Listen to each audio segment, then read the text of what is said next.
Biana Losa Ailiant. Born as the legitimate daughter of the Marques's family, she was always the protagonist wherever she went. Even though she had great power, she always underestimated it and had everyone beneath her feet. However, that was just an illusion. A foolish woman. Why did she desperately seek love? Why did she want what wasn't hers? Even having everything, why was she always looking for something more? Her only thought was that if someone didn't love her, she would simply discard that person. And seeing everything as if it were a theater play, that made the protagonist never forget that they were the same person. One morning in the Marquis's house, a small hand stretches over the bed. A familiar, yet at the same time strange feeling. A room exactly as she remembered. Looking at herself in the mirror, she was sure. She recognized this face.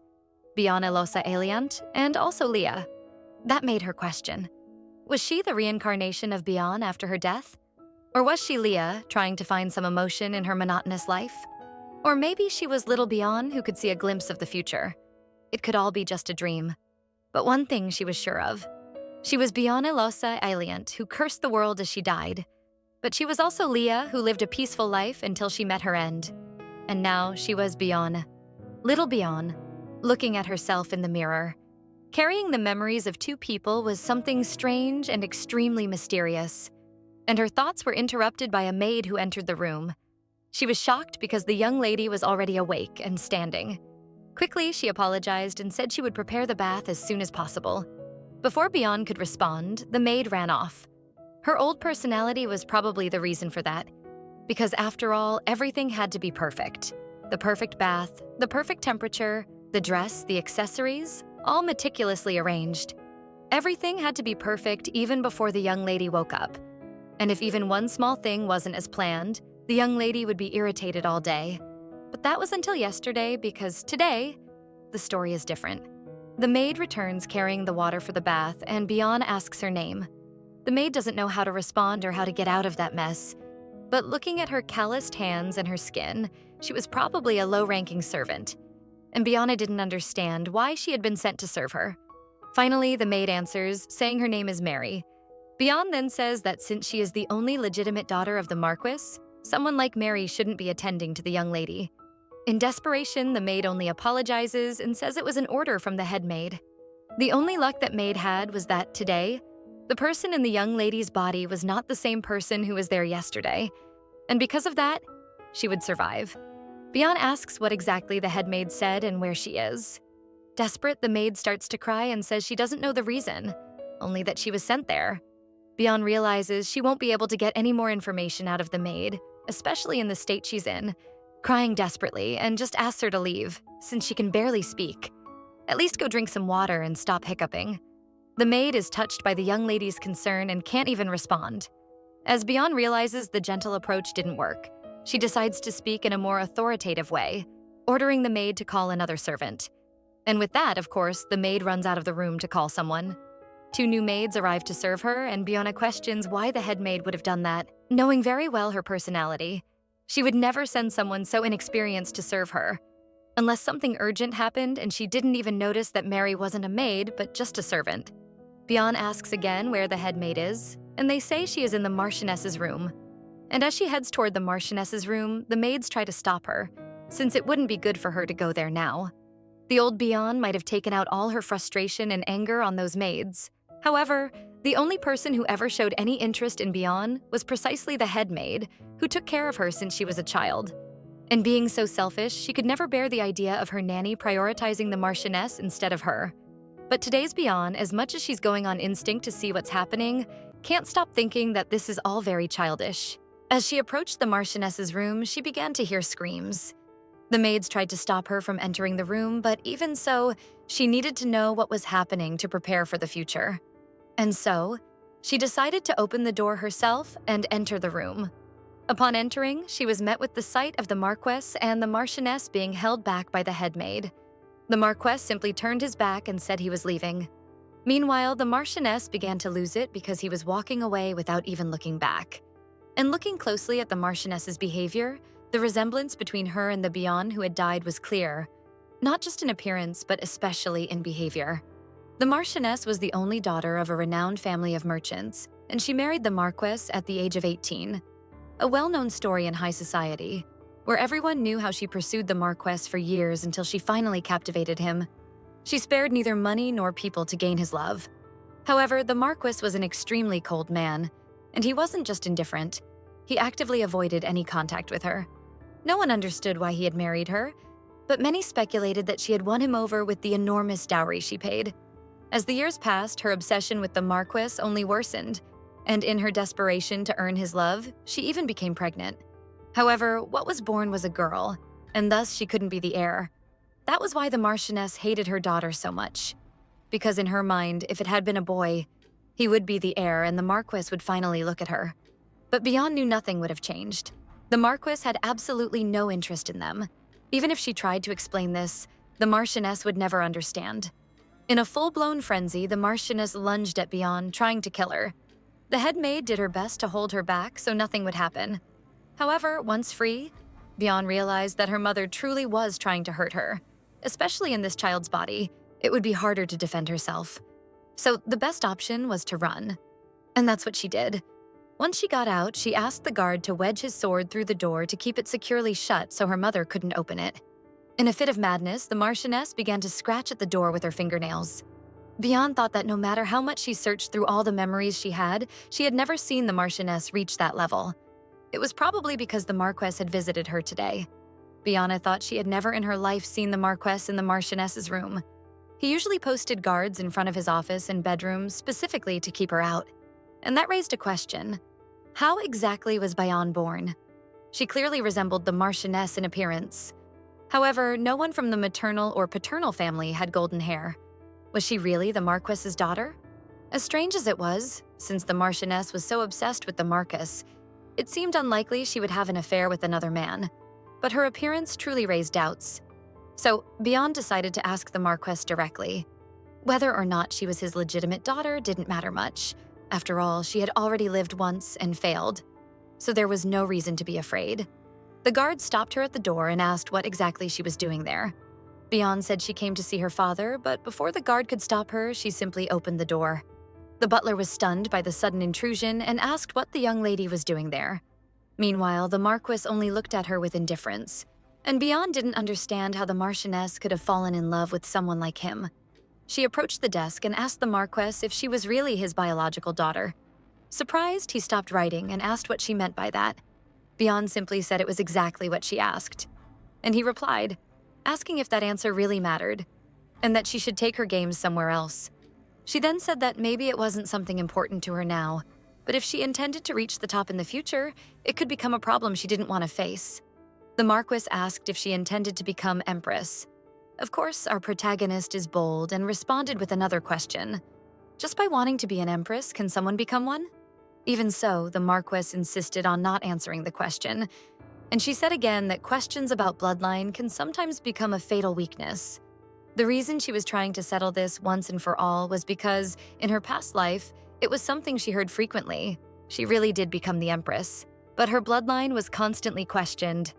And to make things worse, the Marquess never addressed this matter in her past life, which only fueled the public scandal and made it harder for her to gain the power she desired. Beyond tried one more time, stating that she wasn't stupid enough to walk straight into the fire while carrying her weakness. And that's why, once and for all, she needed to know if she was the legitimate daughter of House Illiant. But again, the Marquess replied that this question wasn't worth answering. Finally, the protagonist understood that, in truth, the Marquess wasn't being silent. He simply didn't answer because he had never doubted that she truly was his daughter. As he had always been a man of few words and fewer expressions, she and everyone else completely misinterpreted his silence.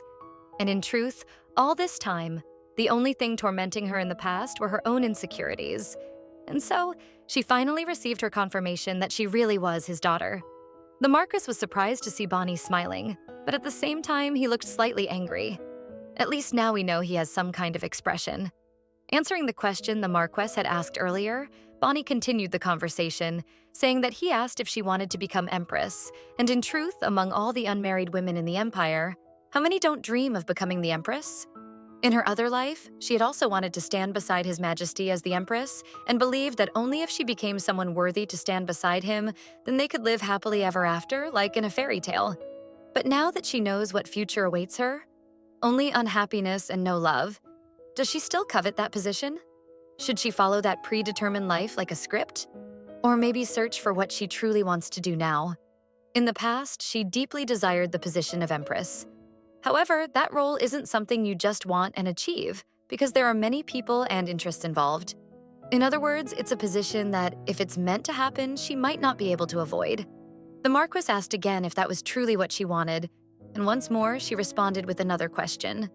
Does her desire even matter? But before they could continue their conversation, which had become more of a game of unanswered questions, someone abruptly entered the room. It was the butler, who looked completely shocked, and he could only say the words, "the Marchioness," which made the Marquess rise to his feet, suddenly tense. At that moment, Bonnie remembered her past. Her memories of that exact day were fresh. When she woke up, the head maid wasn't present. She argued with the maids because she was in a bad mood. She took it out on all the furniture and household items, but no one seemed to go stop her. Only after she had vented all her anger did the butler appear in her quarters with that same expression on his face. She didn't know why she had forgotten it, but it was that day the Marchioness passed away. The next morning, it was very sunny. Such a beautiful day, sadly, for a funeral. As was customary, the Marchioness's body would be cremated and placed in the Alient family mausoleum. The cremation would occur after a private viewing attended only by family, but the body would only be seen at the moment of cremation. Everyone questioned what had really happened. How had the Marchioness died? And since the Marquess had said nothing, perhaps it hadn't been an illness. The only thing people seemed interested in was seeing how they would present the Marchioness's body. Would she still look beautiful, even in death? Which was entirely vulgar and inappropriate for such a setting. However, before the coffin was even opened, the Marquess stepped forward and placed a flower on top. Everyone saw this as a sign of great disrespect. After all, he didn't even look at her one last time and just placed the flower on the closed coffin. Perhaps he truly was a heartless man, and that was always how the protagonist had viewed the Marquess. But for the first time, she was able to understand him and stop misjudging him. In her past life, when she didn't understand much and believed it was just his indifference, with all those rumors being heard by them, she had gotten very upset during the funeral and stormed out. And of course, he hadn't stopped her. Even now, she believed he wouldn't stop her either. But this time, she understood his silence. The truth was that the Marchioness had taken her own life. While the maids weren't watching, she threw herself from the third floor of the mansion. And since mansions were quite different from those in the modern world, that was a significant height. Funerals where the bodies were not shown were only done in cases of contagious diseases, or when the body was so disfigured it couldn't be viewed. But even in those cases, an explanation had to be given, because suicide was a taboo in that empire. Those who took their own lives were not given farewells or blessings for their next life. As the Marquess, he ordered silence. The cause of death never became public. Even in her previous life, the protagonist never knew how her mother truly died. And so, just like in her past life, it would forever be recorded that the Marchioness died a natural death. And that was a gesture of kindness from the Marquess, even if it appeared as indifference to others. Out of respect, he kept the coffin closed, placing the flower on top. Bion did the same and placed her flower next to the Marquess's. Before she could step away from the coffin, a man who had also come to pay his respects stood behind her. This was Count Pison, the Marchioness's father and also Bionne's grandfather. Trembling, he also placed a flower on the coffin. The protagonist understood that at that moment, he was one of the people feeling the loss of his own daughter the most. As the Count stood up, he lost his balance and nearly fell, but his bodyguard helped him remain standing. Before they could leave, the bodyguard simply stared at Bionne, and she didn't quite understand why, nor did she remember him from her past life. She thought that since he was staring so intensely, he would say something, but he just turned and kept walking. That left her a bit embarrassed, because it felt like something that only happened inside her head. Still, that feeling of familiarity lingered. The Marchioness's funeral lasted about 3 days, and on the final day, the body was sent to the crematorium to finally turn to ashes. Bionne remembered that when she was younger, in her previous life, and even before she reincarnated in this one, there were moments when she truly desired her mother's love. She tried to change her behavior, be cuter, even act like a boy, but her mother never showed any interest in her daughter. The only person the Marchioness had eyes for was the Marquess. The protagonist even wondered if maybe she resembled the Marquis in some way. Perhaps then her mother would have looked at her more. None of that matters now. She will never get those answers. And with the Marchioness out of the picture, the Marquis will have to find a new wife. Because after all, he only has a daughter, and a woman cannot inherit the title of Marquis. But thinking back to her past life, up until the day she regressed, she didn't remember the Marquis ever taking a new wife. Maybe that meant he didn't hate the Marchioness as much as it seemed. Or at least, she hoped so. Maybe her mother would find peace in her next life, if the man she truly loved didn't hate her. The Marquis handed the Marchioness's ashes to Bonnie, cut a lock of his hair, cut a lock of hers as part of the final ritual. All people directly tied by blood were supposed to place a piece of their hair into the urn with the ashes, symbolizing a connection even after death. Normally, Count Pison's hair should have also been included. However, because he had been in shock on the first day, that hadn't happened. A woman was waiting outside the crematorium, saying at least she wasn't that late. It was the Countess of Pison, Bonnie's grandmother, although she had never truly considered her as such. Since she had run away on the first day of the funeral in her past life, she had never even met her grandmother before. There had been no need for them to meet, because in truth, they had no blood relation. The Countess of Pison had once been a commoner before marrying the Count, so there was no blood connection between them. The Countess came precisely to deliver a lock of her husband's hair, the Marchioness's father, because he would have been very upset to know he hadn't been part of the final rite. The Marquis accepted it, placed the hair into the urn along with the ashes, and sealed it. The Marquis, holding the ashes, simply left. When Bonnie went to follow him, the Countess called out to her, asking if she wouldn't like to see the Count. After all, he would love to see her. Bonnie didn't really believe that. How could he want to see her if even when she was born, he barely spent time in the capital? And after the Marchioness went mad, he never visited their mansion again. She then decided to ask why the Count would want to see her. And the Countess replied that it was because she was his only blood relative. In her past life, Bonnie remembered that shortly after the Marchioness passed away, the Count was so shaken that he too passed away a few days later. A small part of his fortune was inherited by her, but the majority was left to the Countess. Since she was of humble origin, everyone suspected that perhaps she had killed the Count for money. Even Bonnie's nanny constantly told her to accuse the Countess in court. Because of Bonnie's testimony, the Countess faced several accusations, and while being interrogated by the tribunal, she suffered a miscarriage, as she had been pregnant when the Count died. Returning to the conversation with the Countess, Bonnie said she wasn't the Count's only blood relative. Naturally, the Countess denied it and insisted that she was. So Bonnie asked what then was the child the Countess was carrying in her belly? Was it not of Pison blood? Thinking back, Bonnie remembered that the Count died 2 months after this date, so the Countess might not even be aware of her own pregnancy. She told the Countess to calm down, because being stressed would do no good for the baby.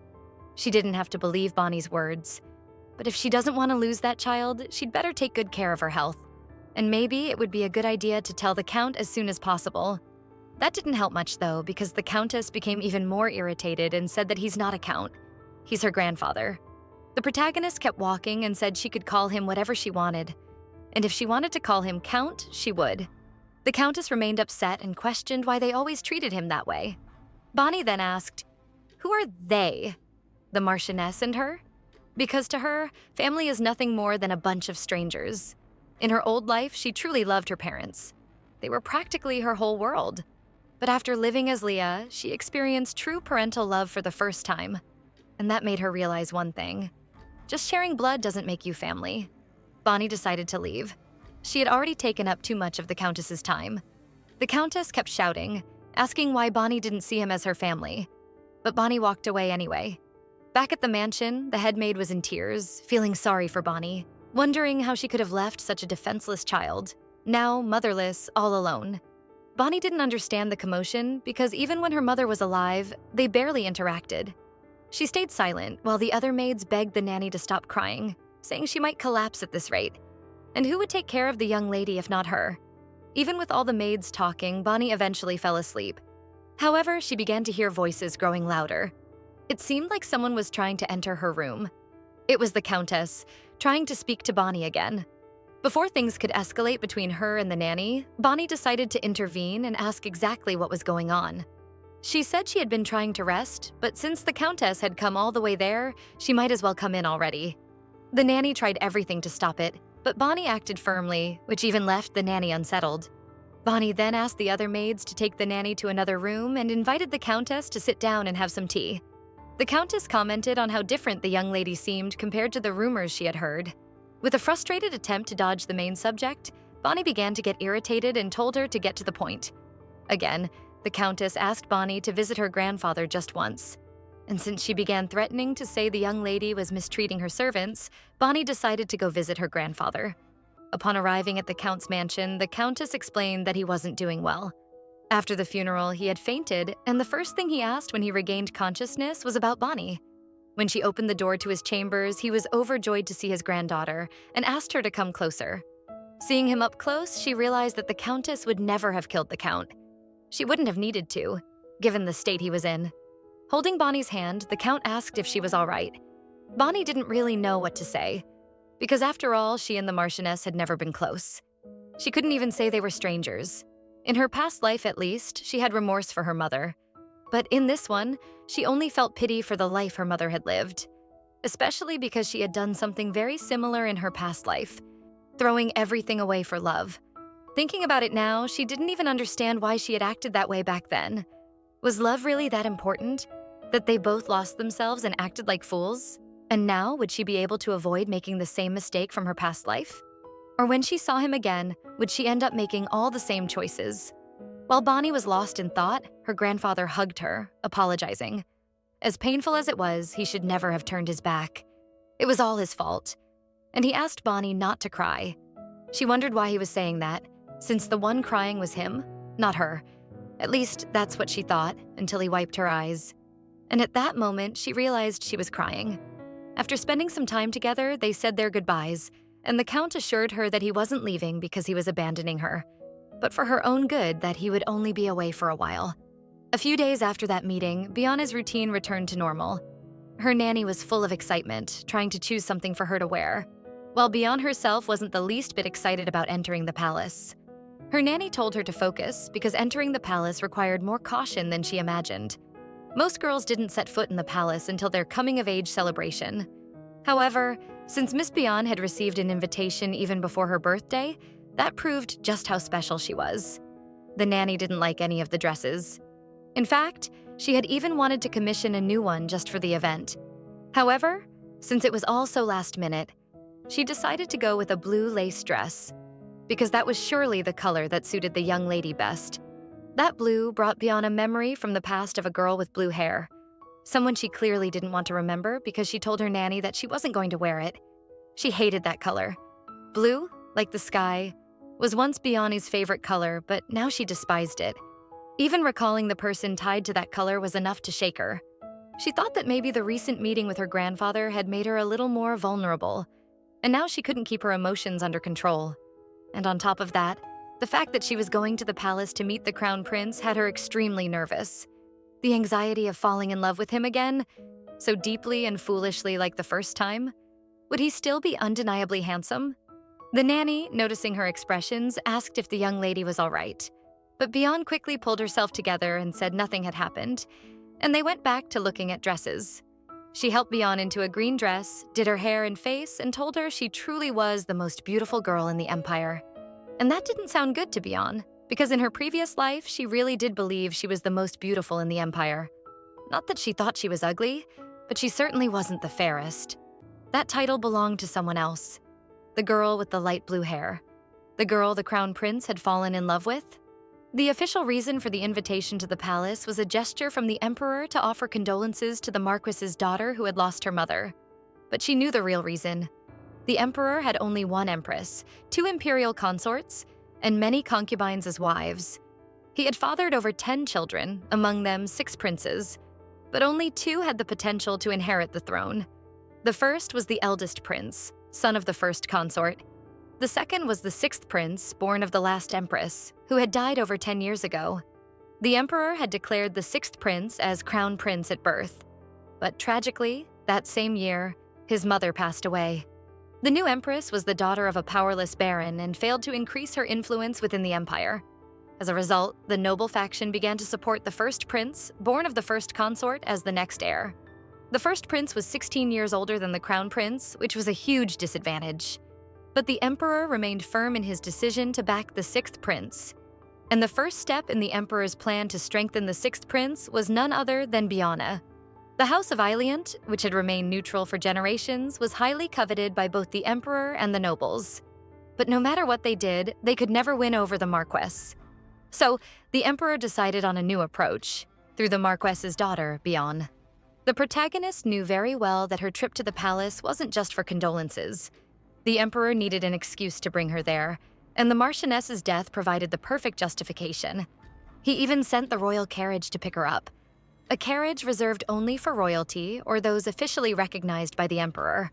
That alone made his intentions clear to everyone. Once again, Bian was walking down the path of fate, afraid of her own feelings when seeing the crown prince again. Even though she was now someone new, someone with more experience from her past lives, she had to keep her heart strong to overcome the reckless love that Bian once had for the crown prince, and stay sane to carry out her plan. Inside the carriage, on the way to the palace, the Marquess, for the first time, unlike in the past, spoke to Bian, asking if she really wanted to become empress like all the others. As always, those two could only speak in sharp words. Bian merely asked if her opinion even mattered in this case. And the Marquess, with his own bite, replied that if it didn't, he wouldn't be asking. Even so, the protagonist questioned why he was worried about her now. He had never done that before. He simply said that he was concerned because this was about her. Bian remembered that in her past life, her father never cared about her.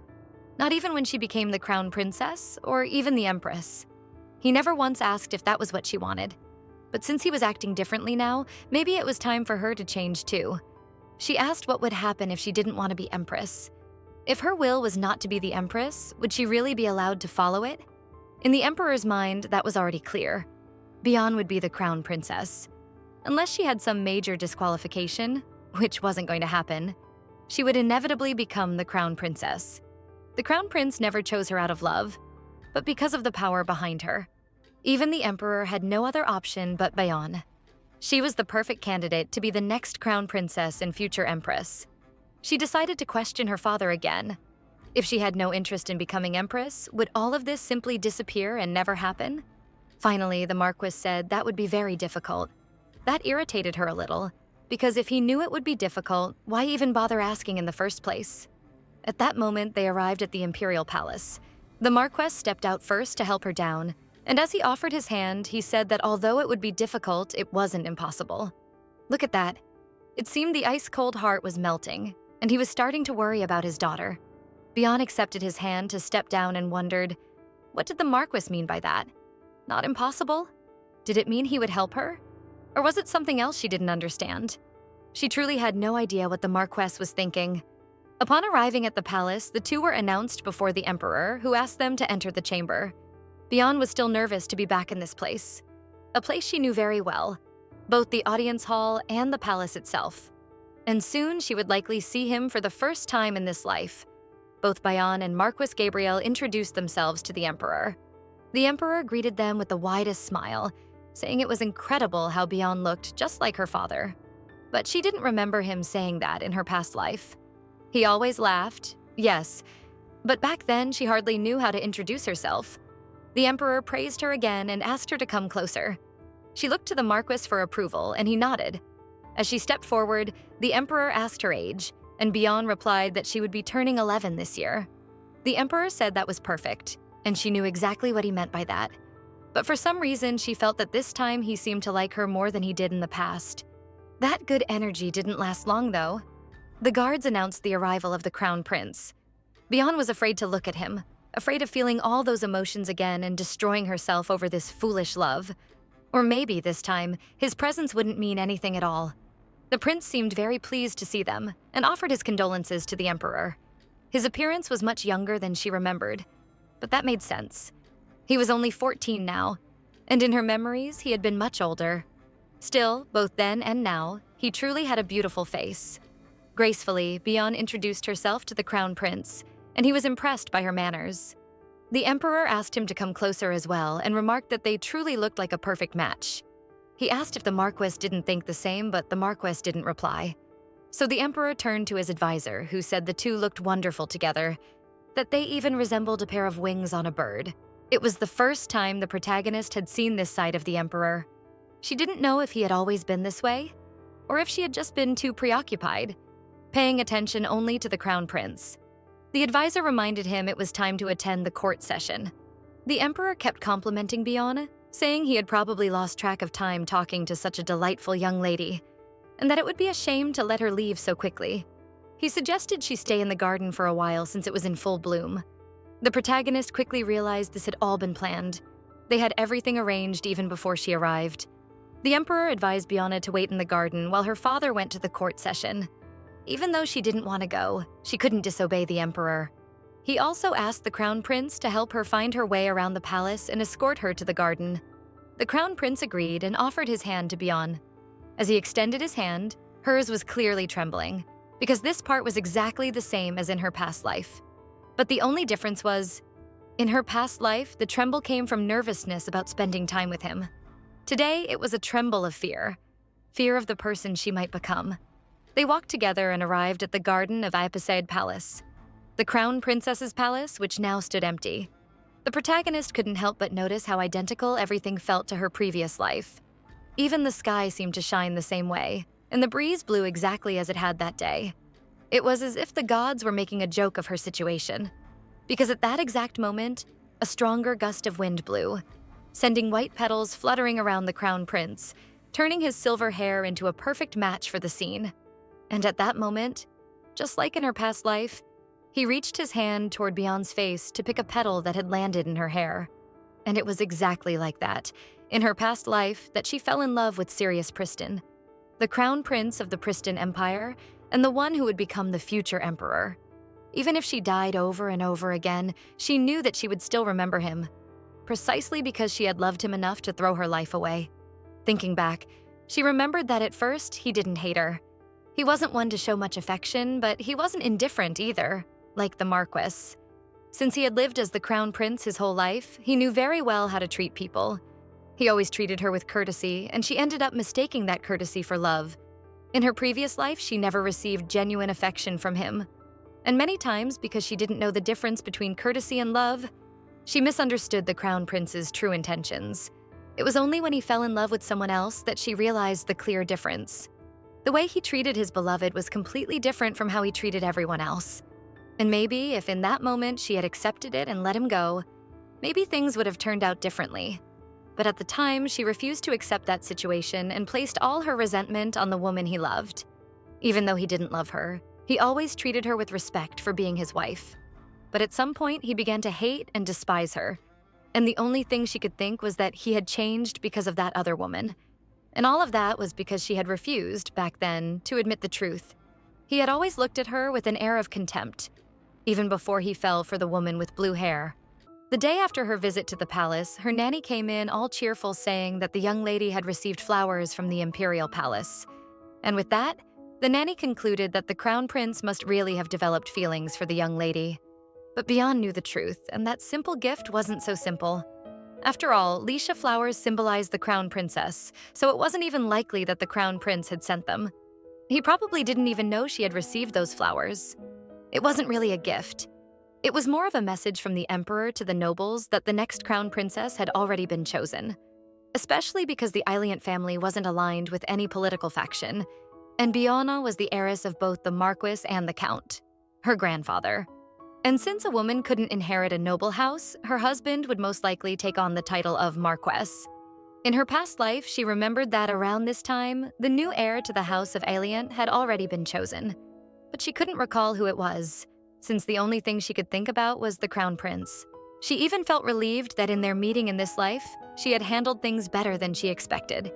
Even when Biona's heart raced at the sight of the crown prince, the memories she had from her life as Leah kept her grounded. And thanks to that, she didn't fall hopelessly in love with him like she did in her past life. Annoyed by the fact she was thinking about the prince again, Bion decided to do something else. She decided to take a walk to see if she could distract herself a bit. As she left her chambers, she noticed that the mansion's garden was completely neglected, probably because the Marchioness only had eyes for the Marquess and didn't take care of anything in the house, letting the garden turn into a jungle. Even in chaos, that place still emanated peace. Bian walked through the garden, slightly worried, because since it wasn't well kept, there might be some wild animal. She hoped not, because she wanted to turn that place into a retreat where she could find peace. But even before finishing her thought, she heard a noise coming from a nearby bush. And of course, the first thing that crossed her mind was that it could even be a bear. But thinking rationally, since they were inside a mansion and this was the capital, it probably wasn't anything too big. It was probably a cat or a raccoon, maybe even a small rabbit. Even though she was scared, she decided to face it and see what it was. As she parted the bush, she came across a black-haired creature that almost looked like a cat. And when she pulled that creature from the bush, it turned out to be a child. But the first thing she remembered upon seeing him was her old dog from her life as Leah, Torun. She questioned how that child had ended up there, and who he was. She examined every inch of him, but before she could say anything, they heard the servants calling for him. Worried that if he got too lost in the mansion and ended up in the young lady's quarters, it would be a disaster. Bian stood up and faced the maids, asking what exactly they meant by that. Seeing the maids hesitate to answer, the protagonist made it clear she wasn't here to play around. She said that now that the Marchioness had passed away, she was the new young lady of the house. So this garden also belonged to her. And since the maids had entered her garden without permission, how dare they not even respond to her question? Desperate, the maids apologized, and Bian, afraid they would notice the child nearby, covered him with her cloak and told the maids to leave immediately, since they were making too much noise there. After they left, Bian turned to the child and asked what she should do with him. She remembered exactly who he was in her past life. Shortly after the Marchioness died, the Marquess brought Lant into the mansion. However, in her past life, she only found out about Lant long after he had already arrived. And in that previous life, she hated Lant, because his presence in the mansion shattered her pride by proving she wasn't the only child of the Marquess. Especially because Lant looked far more like the Marquess than she did. Anyone could tell they were father and son just by looking. In her mind back then, while she and the Marchioness were neglected, the Marquess simply brought an outsider child into their home. From the day she found out about him until the day she left for the palace, she tormented Lant every single day and ordered the maids to do the same. And since no one stopped her, and many even encouraged her behavior, she tormented him more and more. And Lant endured all the cruelty in silence. Even when it was the servants bullying him, he never spoke back. He just stared at them. And that made her remember the Marquess even more, because of his silence. And that made her angrier each time, because all the hatred she had for the Marquess, she took out on Lant. And since not even the Marquess seemed to care about the cruelty she inflicted, Lant's only option was to suffer quietly. Strangely, in her past life, even though Lant was the only heir to House Eiliant, the Marquess never spoke about succession. The House of Eiliant had always struggled with low birth rates. She had heard the Marquess once had a younger brother, but he died very young. Still, she never understood why. If Lant really was the Marquess's son, he didn't do anything to stop the hatred and torment she inflicted. Instead, the only thing the Marquess did was send Lant to the Annex building and make sure he only received the minimum noble education. But now the story was different. In this life, she had never tormented Lant, and didn't intend to, especially now that she realized how much he resembled her old puppy, Torun, and that made her want to take care of him, just like she used to care for her little dog. Bian tried to talk to him, saying that if she were her past self, he probably wouldn't get away so easily, because he wasn't supposed to run into her at all. But just like her father, he made no sound in response. She decided to tend to his wounds, but since her nanny was in her room, she couldn't take him there. Reaching out her hand to help him up, she remembered a place where she could treat his injuries, and Lant was clearly surprised by her kindness. In her past life, Lant was 4 years younger than her, but because she only saw him much later back then, he had already grown taller than the Marquess. It was amazing to see this little puppy who would become that strong and tall man. As they walked through the overgrown garden unnoticed, the maids were still searching for Lant frantically. Biane noticed how hard he was trying to avoid them. He seemed a little afraid. Then she heard one of the maids losing her patience, saying that if she caught him, he'd be in big trouble. The protagonist realized that Lant had probably already been mistreated by the maids even before she started tormenting him in her past life. But it didn't make sense. If he looked so much like the Marquess, why were the maids treating him like that? He didn't seem like a troublemaker. He just stood there quietly, trembling. Something was very wrong in that mansion, and Bian decided she would get to the bottom of it. Since the Marquess rarely involved himself in household affairs, The butler and the head maid had ended up ruling everything, especially since all the house servants were under her nanny's supervision. After crossing the entire mansion, Beyond knocked on a door. Now, you might be wondering, where exactly was she taking this child to treat him without anyone finding out? Where did she go? To the Marquess's office. Yes, seriously, she took him there. Everyone was stunned. The butler didn't know why they had come, and neither did the Marquess. And Beyond simply sat down and asked the butler to bring bandages immediately.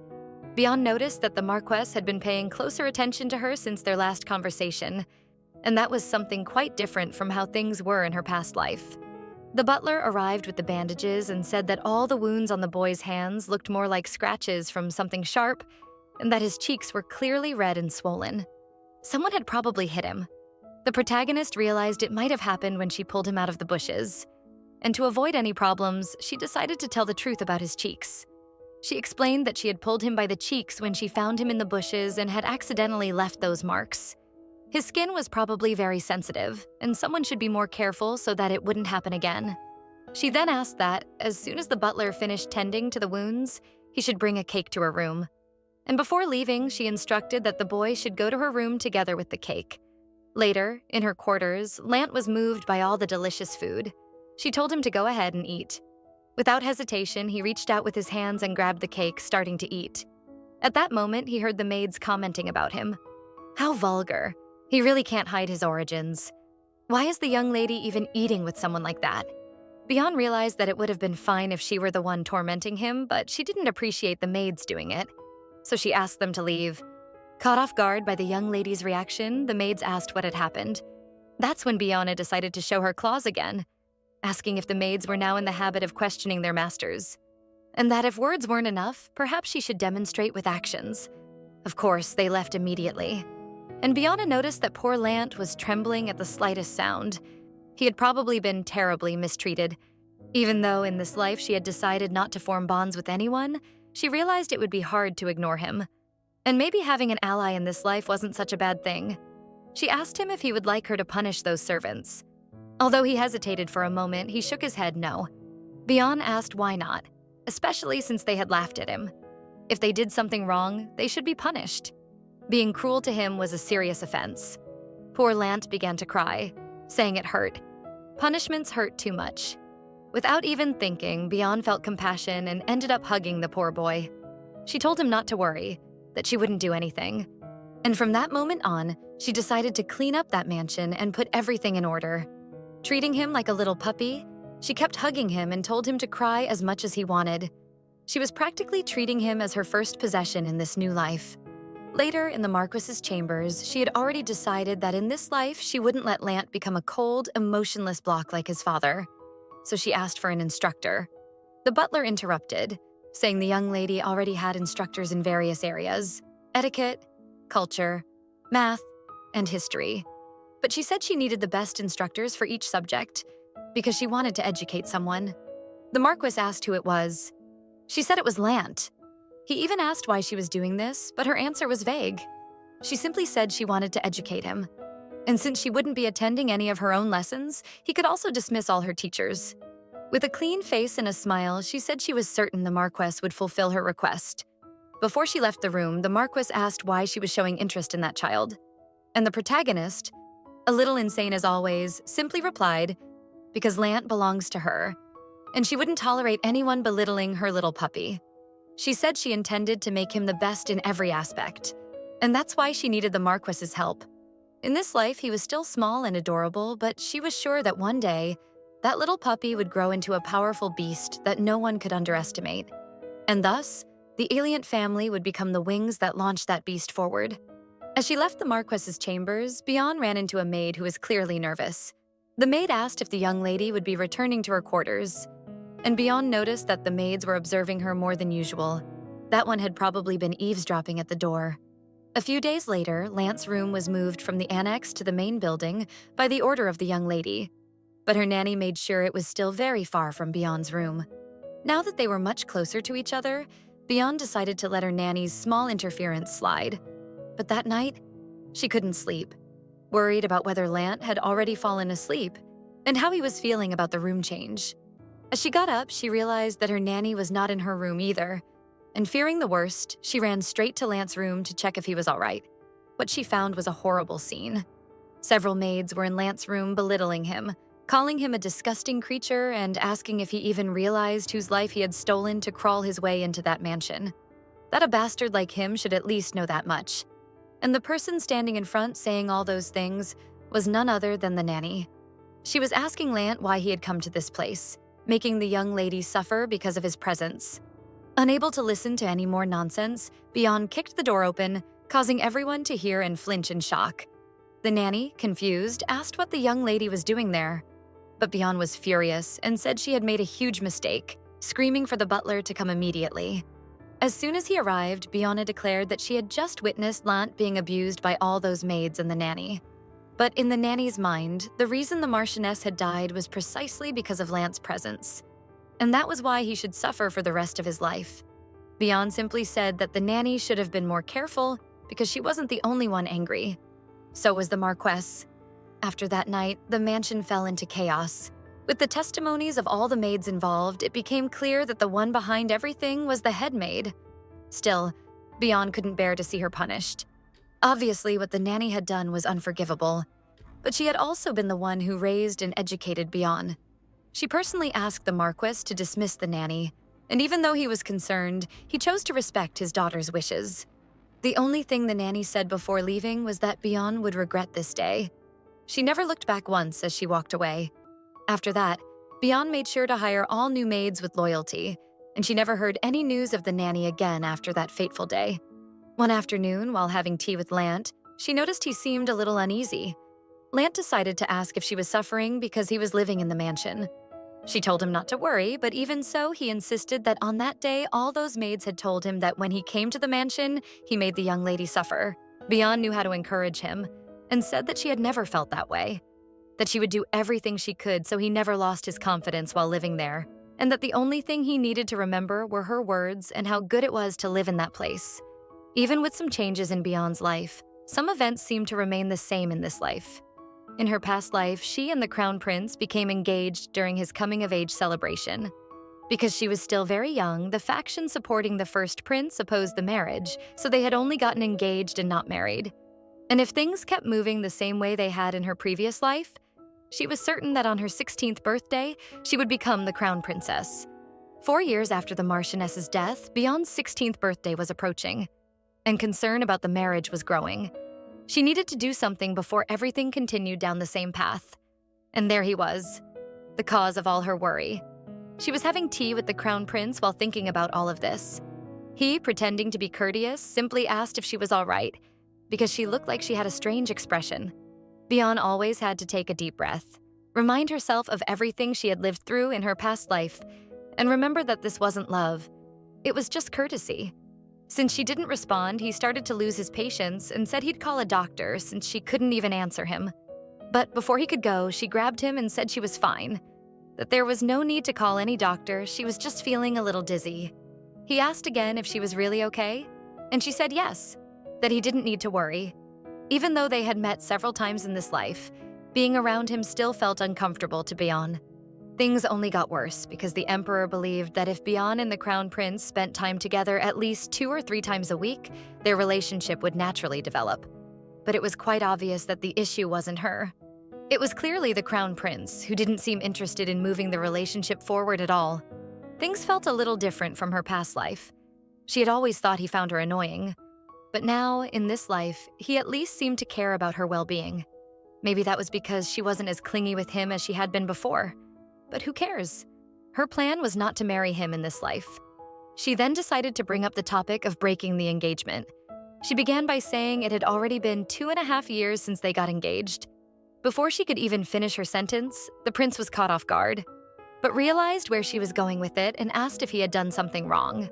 Beyond says no, that the prince has always treated her with the utmost respect, as his fiancée. Even so, he keeps asking if he did something wrong for her to bring up this topic, and she insists that everything has always been perfect. He then asks if spending time with him is uncomfortable for her. At that moment, he's looking at her in the way she remembers from her past life. But she gathers her courage and replies with a question. If I say yes, can we avoid these meetings? He simply laughs, and she also knows this would be difficult for him too. But he replies that since he is her fiancé, they should meet. Finally, the real focus of the conversation arrives, when Bione says that any engagement can be broken. This makes him begin to lose his patience and ask if she truly wants to end their engagement. And Bione says yes, that she would like to end it since she doesn't love him. He simply bursts into laughter at her response and says he didn't know she was such an incredible person, that she has an impressive talent for catching people off guard. But upon realizing Bione is not joking, the prince continues, saying he doesn't know if she's just innocent or pretending to be, because it's extremely rare for royalty or nobility to marry purely for love. Marriage isn't just a union between two people, but an alliance between families meant to strengthen mutual interests. Since she was born into a noble family and enjoyed many privileges, living a life filled with benefits and happiness, she surely understands that marrying for the family's interest is the right thing to do. Even while hearing the prince say all this, Bione can only think that if following the family's interests leads her to tragedy, should she really go down that path? Life is too short, and she doesn't want to waste it going somewhere she doesn't want to be. She then decides to reply to the prince, saying that her dream is to meet someone she truly loves and spend the rest of her life with that person. Happily, a kind of happiness her life as Leah knew, but Bione never did. She then adds, asking the prince if it really has to be her by his side. Since the engagement was based on conditions, wouldn't it be better for him to find a young lady with better prospects than hers? The prince, now tired of Bione's nonsensical talk, replies that she must be misunderstanding things, since there is no one with better prospects than her. Bione asks if he's sure about that. She needs, one way or another, to stop this marriage from happening. Since she never cared what others thought of her and now no longer needs to please him, she doesn't have to hold back and can simply say what she thinks. And so, she continues, telling the prince that if he wants, she will gladly find the perfect lady for him. Still annoyed by the conversation, the prince says that even if someone better than Bione really existed, so what? They've already had their official engagement ceremony, and she is officially his fiancée. There's a much simpler solution. She just needs to love him. He steps closer, almost kissing her, but when she tries to stop him, he grabs her hand. Showing his darker side, he says that when prey runs, it's instinct for the hunter to chase. And not to brag, he's an excellent hunter, so she better not provoke him. He even finishes his sentence by calling her, my bye. On the way back home, Bione wonders if he had always been this insane, or if it's just in this life. But she knew he wouldn't have simply agreed to break the engagement. It was never going to be that easy, especially since in this life, he still hadn't met the girl with blue hair, and he still needed what Bione had in connection to her family. Even so, his reaction was a little suspicious. He wasn't angry or irritated. He was just staring at her like a predator eyes its prey. And that irritated her because she was so shocked by his reaction that she couldn't do anything. But she should have just punched that annoying yet handsome face. Honestly, letting things happen as they were meant to this time wouldn't be so bad, because after all, she wasn't going to suffer the way she had in the past. As soon as she finds her true love, she can simply step away and pursue her own life. To find someone she truly loves and live happily ever after. Even just finding companionship and living out her days until she's old would be good enough. But the way he treated her that she won't let go. How dare he call her prey? Does he think only hunters can hunt? She decides to make him regret it and show that even hunters can become the prey of their victims. As soon as she returned to the mansion, she asked the maid where Lant was. Apparently, he was at the training grounds and the maid asked if she should go call him. But Bione decided to go there herself, since she was concerned after hearing that he had brought a retired soldier to be his teacher. But as expected of someone who once ranked in the top 10 of the empire, he was an excellent instructor. She didn't understand much about fighting, but seeing Lant going toe-to-toe with someone like that for so long, his teacher must have had serious talent. After the training, they greeted each other, and Lant noticed that Bione was already back home. Happy to see her, he asked what she had gone there for, calling her sister. At that moment, Bione continued treating him like her little puppy and told him not to call her that. Just because he was a little older didn't mean he could start ignoring her words, since her words were law. And the poor guy seemed completely smitten, or maybe just pitiful. He noticed she wasn't acting like usual and asked if something had happened at the palace. She said yes, that she had been bitten by a mad dog who probably had rabies. Worried, Lant asked how there could be a dog in the palace and if she was hurt. Without saying anything, she simply hugged him. He got flustered, saying he had just trained and probably smelled like sweat, but she told him no, that she could only smell the scent of warm sunlight. Lant was the most comforting person Bion knew, and that's why she wanted things to stay just the way they were. But before she could even recharge her energy on her little puppy, a maid appeared saying she had terrible news. Her grandfather, Count Piso, was in very poor health. After the day they had last parted, she wasn't sure if it was just a coincidence, but it was the exact same day he had died in her past life. The day he came to visit her, 2 months later. He had moved to a mansion close to hers, and because of that, he often came to visit. It was as if he were trying to make up for lost time with her. But for some reason, his body remained very fragile, and so everyone around him had been preparing for the inevitable. And that day had likely come. When she arrived at the Count's mansion, she found Elle, the Count's daughter, Ariel, and now also her aunt. A bit confusing, right? Because of the ages and all, but that's how it was. Bion asked why she was there alone, that she shouldn't be wandering around. But Elle said she wanted to go into her father's room. Even though she knew Elle really wanted to see him, Bion was worried about letting her go in and witness something painful. From inside the room came someone she already recognized. Evan, the successor of Count Piso. The information about Evan Pinson had always been a mystery, even in her past life. No one knew his nationality, who his parents were. Nothing had ever been revealed. Because of that, the Pinson family had always been suspicious of him and had opposed him becoming the heir. Still, according to the Count's wishes, he inherited the title of Count of Pinson. And after that, the Pinson family became far wealthier, entering its golden age. They were merchants, and many noblewomen loved to show off the items they had bought from the Pinsons. It became a trend to display their purchases: dresses, jewelry, shoes, all sorts of luxurious goods. Because of the impression Bion had of him, and the Pinsons as sellers of women's goods, she didn't expect him to be the way he was. Tall, broad-shouldered, with sharp features. He looked more like a warrior than a merchant. Elle was happy to see him and quickly ran into his arms. Bion was surprised because Elle was usually shy around strangers. If she acted like that with him, they must be very close and see each other often. He told Elle that she couldn't see her father just yet, because although he missed her terribly, he was very sick, so she had to wait just a little longer. While he comforted Elle, he looked toward the door, indicating for Bione and her father to enter and speak with the Count. The Count looked very weak, but he was happy to see Bion. Even though she was used to saying goodbye to many people, even in other lives having done it countless times, she still felt a heavy weight in her chest seeing her grandfather like that. He thanked her for coming and said he wished for her to be happy, and so he spoke his final words before passing. The Countess broke down in despair because she knew he was gone and began to cry. Bion realized that since she had reincarnated as a child, her grandfather was the first person she had truly felt was family, just like she had in her past life. His love and kindness were enough to melt all the ice and walls she had built around her heart as Bione in this life. Even though she had known he didn't have much time left, he still lived for another 4 years, unlike in the past. And for that, she was deeply grateful to have had even that extra time with him. The Marquis noticed that Bion wasn't well, and when he turned her toward him, he realized just how much she was crying. In a moment of weakness, she simply hugged her father, and he told her she could cry as much as she needed, that he would stay like that until her tears dried. Because of how cold they usually were with one another, she wanted to stop crying and pull away from that hug as soon as possible, but her tears just wouldn't stop. At the Count's funeral, the Pinson family was already fighting frantically over Evan's succession. Bion was shocked.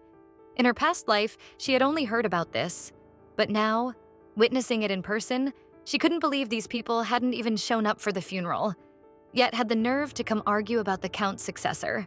She finally decided to speak up, to try and calm them down.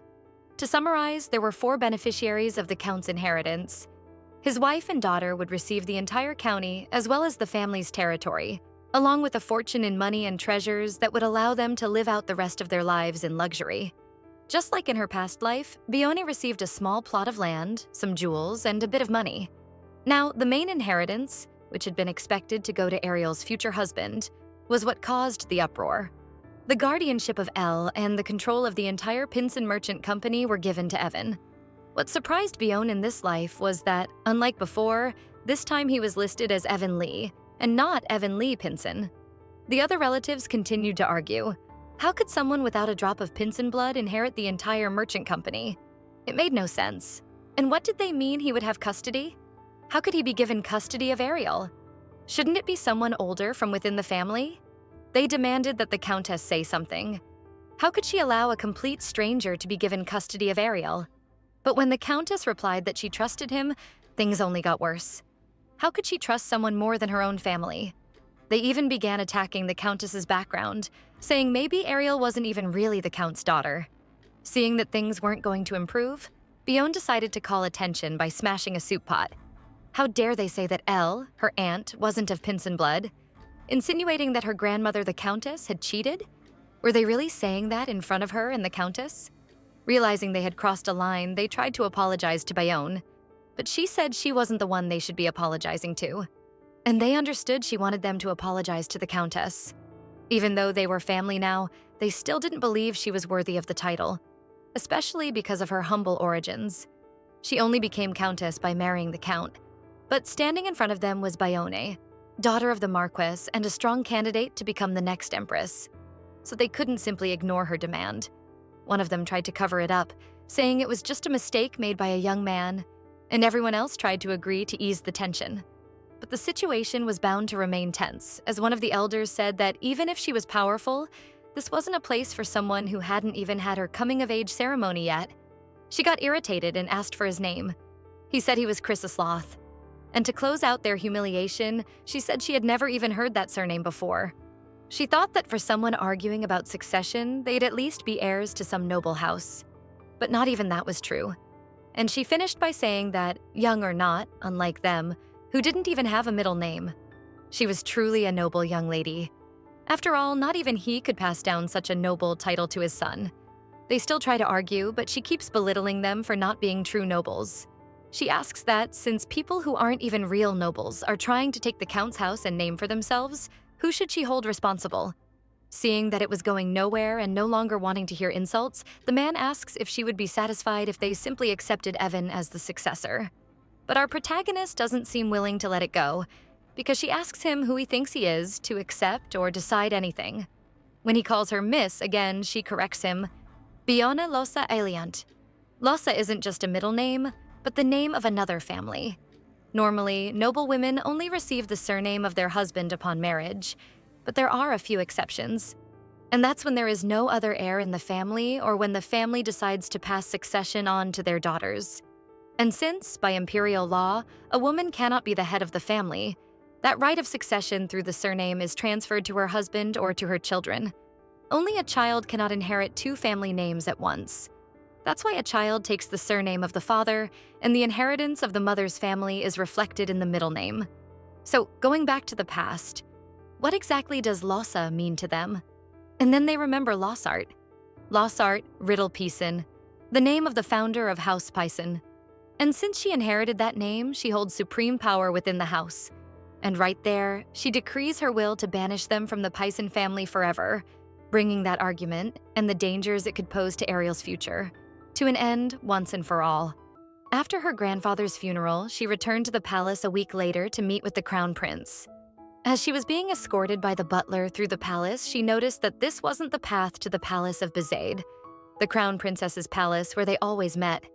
The butler explained that, according to His Majesty's orders, she was to be escorted to the palace of Bahoth. She even asked why, but the butler said he was just a servant, so he didn't know. He only followed orders. She felt a bit confused because the palace of Bahoth was the emperor's palace. When she arrived at the garden, she realized it wasn't just the crown prince there, but also his father, the emperor, who were both pleased to see her. She greeted them politely, but the emperor said there was no need for such formality, since they were much more than acquaintances now. Even the crown prince pretended to be closer, pulling out a chair for her and even calling her Bai as a nickname. And it seemed like he knew how to make Bionne's heart skip a beat, because as soon as she sat down, he whispered near her ear. The emperor was delighted by the interaction between them, because it made it seem like they were much closer than before. Trying to avoid that, she continued responding to the emperor politely, which he didn't like much, since he wanted to be closer to Bionne. But the crown prince said that was part of her charm, and his father would have to understand. He even started calling her Bai too, and asked when she was finally going to treat him comfortably. since soon they'd be just one family. Beon realized what was really happening.